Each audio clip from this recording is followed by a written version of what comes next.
I think we're live.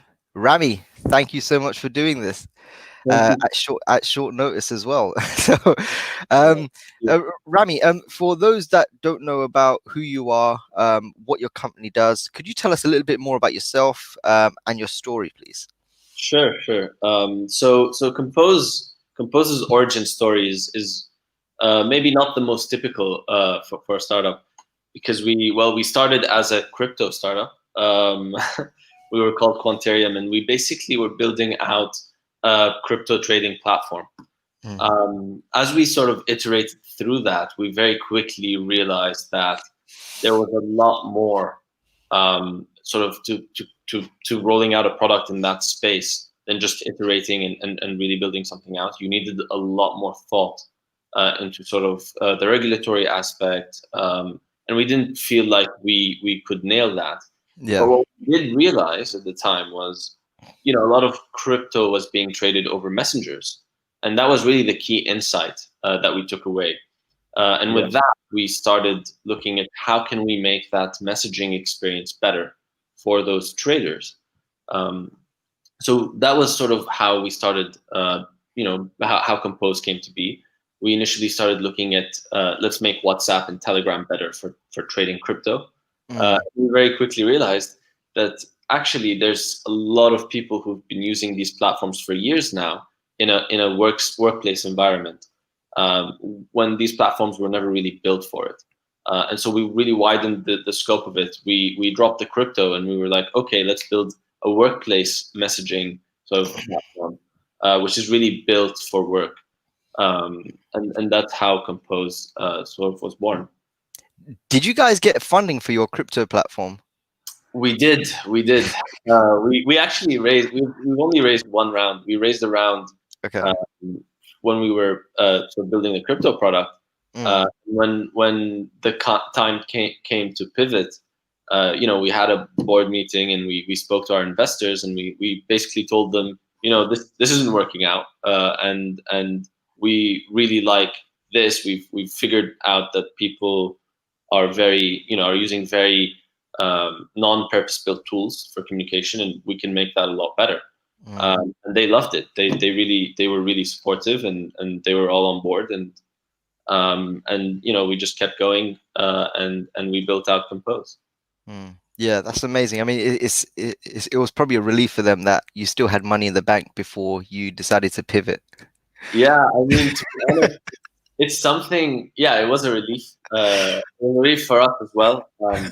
It's funny you mentioned that because actually our lead investor, they've told us that they refer to us in their investment committees as cockroaches, um, because apparently we're very hard to kill and we just keep going.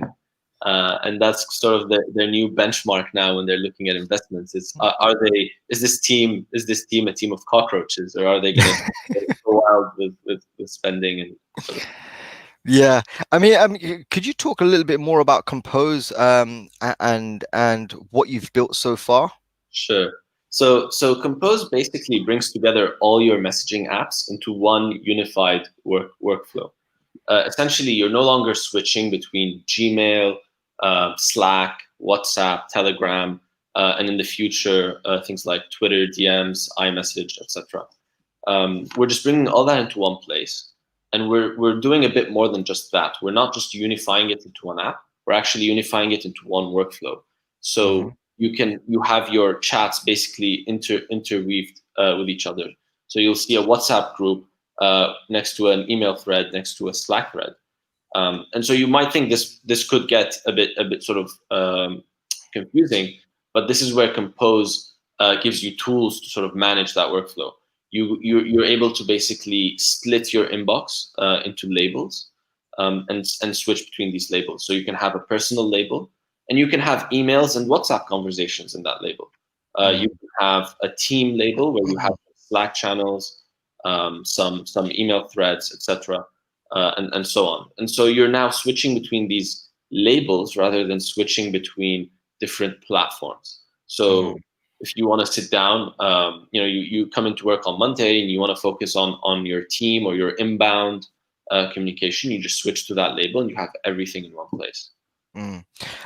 Could you talk about the most obvious customer base in terms of demographic? I mean, in terms of, I mean, they could be, I don't know, venture capitalist or who not. I mean, who are the most obvious users of your product, and who is it mostly suited to? So we, when we first started, we didn't really know exactly who that would be, because we were coming out of the crypto world. We figured, oh, crypto traders would love this, but they are a target market, but Mm, we found that generally the ultimate user is someone who's using multiple messengers for their work, so at least two or three or more, and they're having at least 10 to 15 distinct conversations per day across those mm, messengers. And when you start looking at what roles people are in, usually when sort of they meet that profile, it's generally sales teams, and it's really cross industry. We've been really mm, surprised by the breadth of sort of the people signing up. But the common denominator is that they're really front facing, they're client facing usually, because mm, that's the intersection of sort of internal and external communication for most mm, companies. So if you're talking to clients, but then you also need to talk to your engineering team internally, you need to send emails to your management team, and you've got some clients on WhatsApp maybe or Telegram, then that's the point where you start struggling with all these communication sort of platforms. mm. That's really interesting. I mean, I can imagine, yeah, I can imagine sales teams really wanting to do that because if you have a long sales cycle, you could be on multiple platforms simultaneously, and then Yeah. keeping track of that communication can also affect, you know, where you take the customer next in terms of the sales cycle. So I can imagine that being massively beneficial. Um, I mean, I can imagine with like venture capitalists as well because they're dealing with pitch decks, they're dealing with internal Yeah. communication with their partners and things like that. Venture capitalists are very much a target user. Okay. I mean, a venture a VC is fundamentally selling, right? They're always selling their firm to founders. They're selling to their LPs, and it's a perfect match. And the thing we've found, there's many different types of sales teams. The thing that makes sales teams or sales roles very sort of suited for Compose is the warmth of relationship with the people they communicate with. So the Mm, higher warmth relationships usually tend to sit on instant messaging platforms. So with VCs, they have very high warmth relationships with the people they talk to. So they're always on WhatsApp mainly in Europe or on iMessage in the US.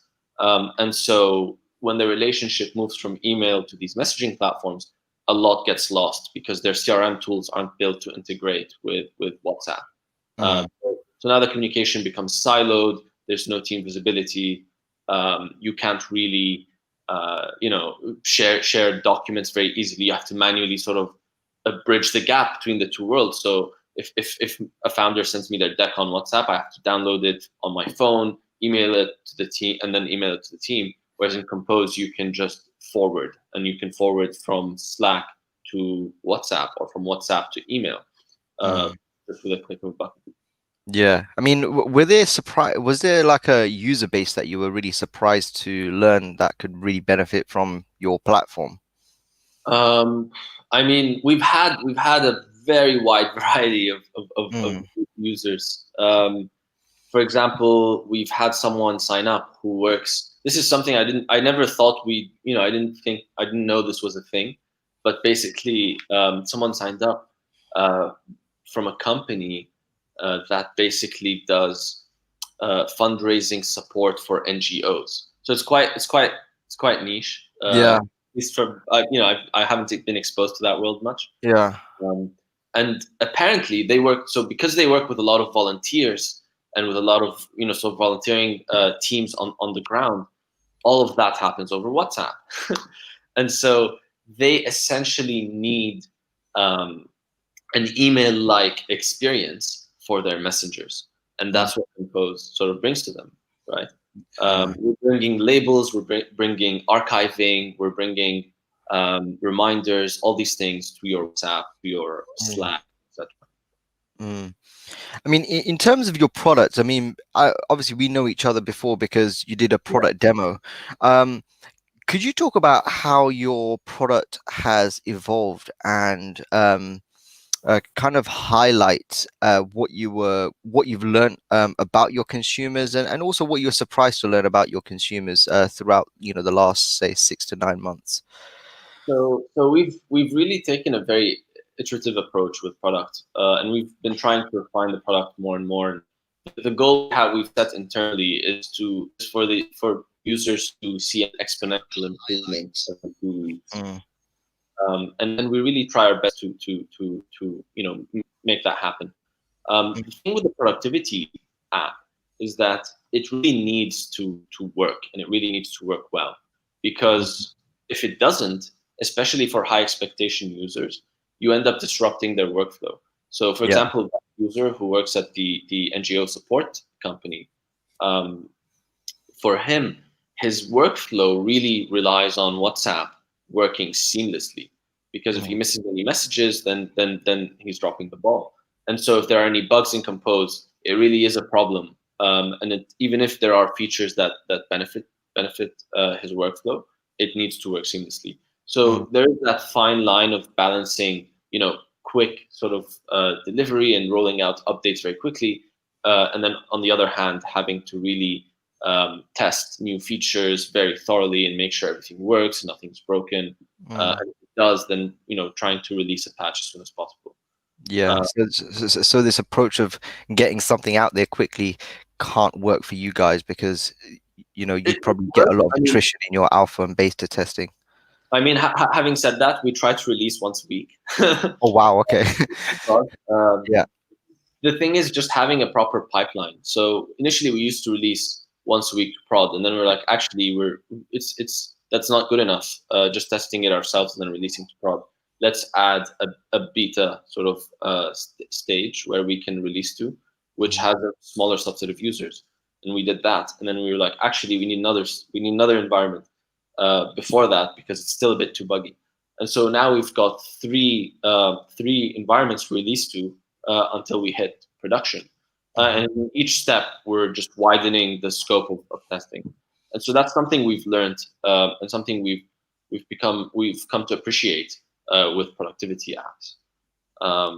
The thing that's surprised us most from from this sort of iterative product cycle is basically, we when we released Slack, our Slack integration, we figured that reactions aren't a core feature. People fundamentally just need to communicate, and so we rolled out our Slack integration without reactions, and people went mad because everyone wanted their emojis, and the feedback was, I can't use Slack without reactions, and we very quickly realized the importance of this sort of the variety of communication that happens in our day to day. There's mm, really not text. It's reactions. It's emojis. GIFs have been widely requested, and we're working on a Giphy integration now.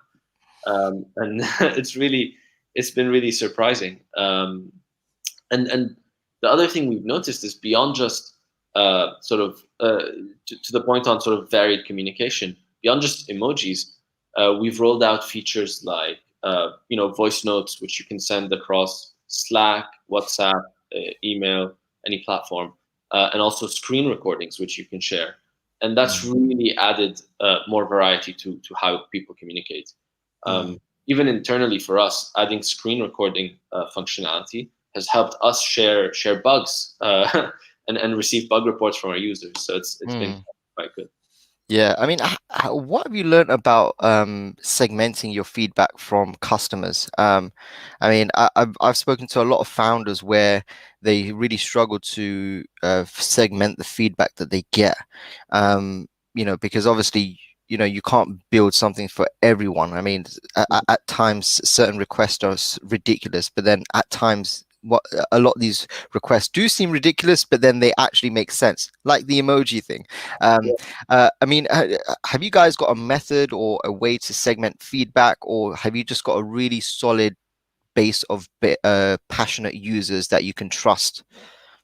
So it's a bit of both actually. We've kept our rollout very limited with Compose, and we've really restrained our onboarding to make sure that we're only really onboarding people who are using the app and willing to give us that sort of feedback and jump on a call when we need them to just discuss a new feature we want to roll out. And we Mm, do that quite a lot. We'll jump on calls with our users and see how they're doing, and just talk to them about a new feature, and just hear their thoughts.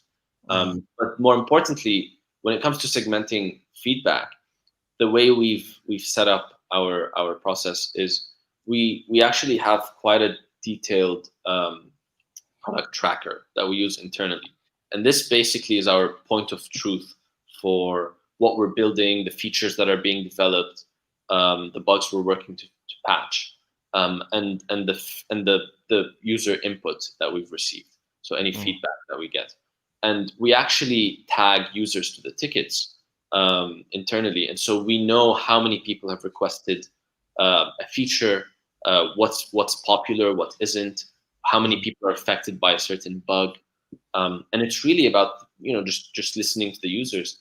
mm, And when we say listening to the users, it's easy to listen to one user and sort of lose track, as you said, and build some, and you're no longer building something for everyone.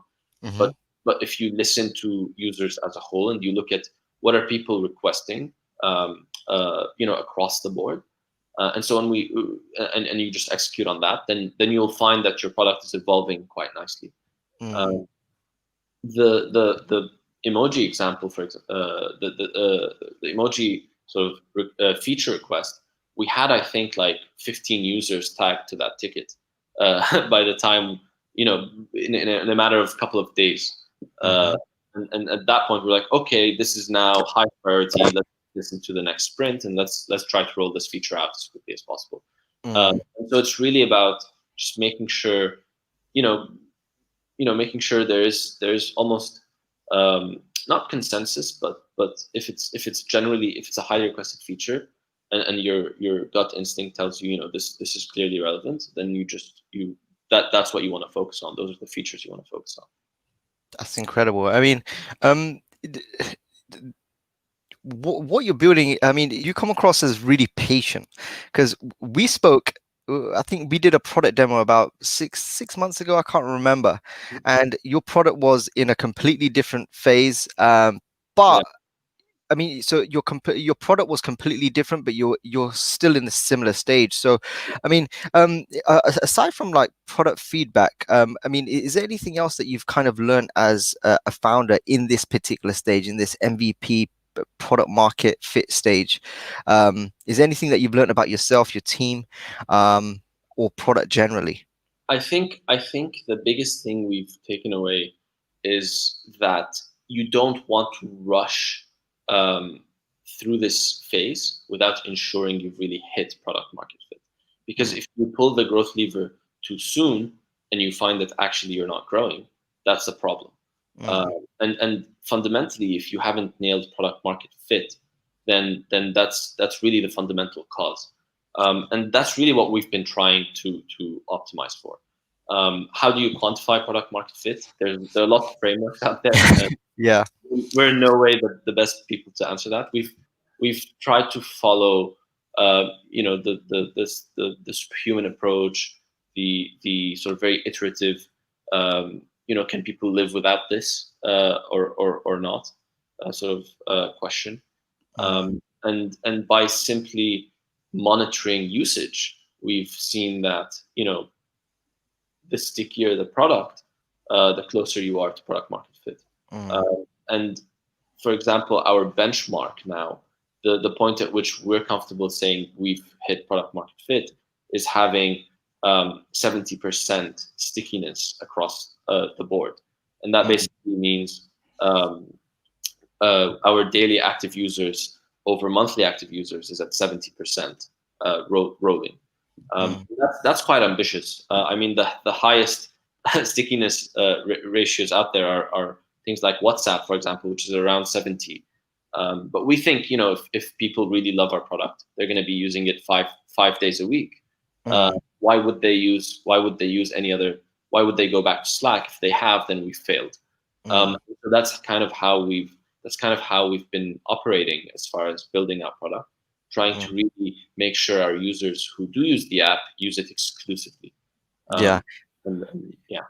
Yeah, I mean, what I noticed was it was a web-only app. Is that a strategic decision? Because obviously you need to get to product market fit, and so before you roll it out into mobile, you probably need to get it right on web. I mean, was that the kind of thinking behind only doing it on web? So it's a desktop app now. Yeah. So we've actually moved further in the direction of desktop, Mm. arguably, and further away from mobile. And yes, that's Okay. definitely the thinking. We want to nail desktop for multiple reasons. First off, our users, are the people signing up. When you do sign up to Compose, we ask you, one of the questions we ask is, do you use mostly mobile or desktop, or is it sort of even for work? And the vast majority use mainly desktop for their work communication. And so that's really guided us there, and it's made it clear that that's the route we should be focusing on. Mm. Um, and the beyond that, it's with these sort of circumstances with COVID, people have been forced to work from home, and that generally means just sitting at your computer. And it's made that Yeah. even clearer for us that the focus really should be desktop, and nailing the desktop offering before we move to mobile. Uh, Mm. the one benefit with building a communication app that brings together your different platforms rather than a brand new sort of platform is that people still have their WhatsApp app on their phone to fall back to, or their Slack app when they're on the go. So we're Mm. not leaving them in the dark. Um, we will eventually roll that out. It's just very much far down the line for now. Mm. It's really desktop.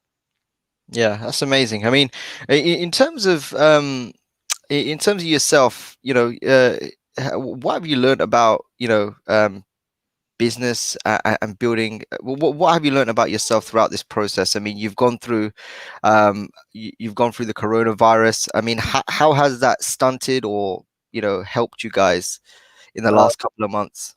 I mean, it's been hard on everyone, I'm sure, and for us, that's the case as well. We've had to obviously we've made some cuts as far as sort of salaries, etc., within reason, just to make sure we have runway. And the thing you want to, the when COVID was sort of the uncertainty of COVID was at its peak. I spoke to a lot of founders and VCs in the space, and everyone was throwing around 12 to 18 months of runway as the figure. And so we really tried to make sure we had at least that. Mm. Um, and so we tried to scale down on salaries and make sure we had very good runway. Mm. Um, and that was part of why they call us the cockroaches. Uh, and so as far as runway, that was one thing that we really it was something we had to do very quickly. We did it very early on, Mm. and the fact that we did meant we were burning cash for less time. Beyond that, as a team, we've learned that effective communication is essential when working from home, Yeah. um, and it's something that we had to learn. Even though we're building a communication platform, it's something we still had to learn ourselves. Mm. Uh, and effective communication isn't that simple, because it's not about just jumping on a call all the time with your teammates. It's about making sure everyone's informed without really distracting people, and without having this meeting overload Mm. problem. And Yeah. so that was another thing we as a team sort of had to figure out.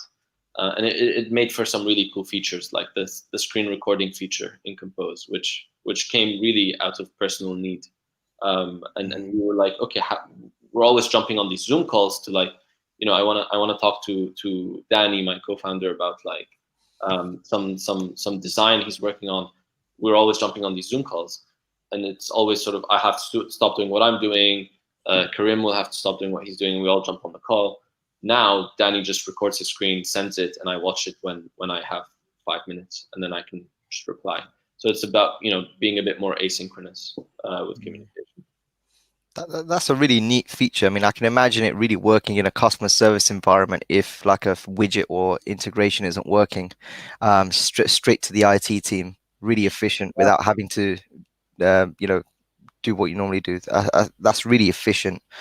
In terms of the people, I mean, we're wrapping up now. So in terms of if anybody wants, is your product still available to the public? I mean, can people still sign up and yeah, become definitely, alpha and beta users? definitely. If you go to compose.im, Hmm. and just sign up there, and we'll prioritize. We'll try to get you onto Compose as soon as we can. Hmm. Onboardings will take a bit of time. We've got quite the backlog of people at this point. Hmm. But do sign up, and if you email me and you tell me why you really want access and why it's relevant, I'll try to bump up your access. Um, and yeah, just as long as you go to compose.im and sign up there, you'll find all the details. We even have, I think, a product demo on our website, which you can check out, and a bit more detail on the app. Amazing. Thank you so much for being on our show. Thanks, Seth. Thank you for having All me. right. Take care. Bye. Bye.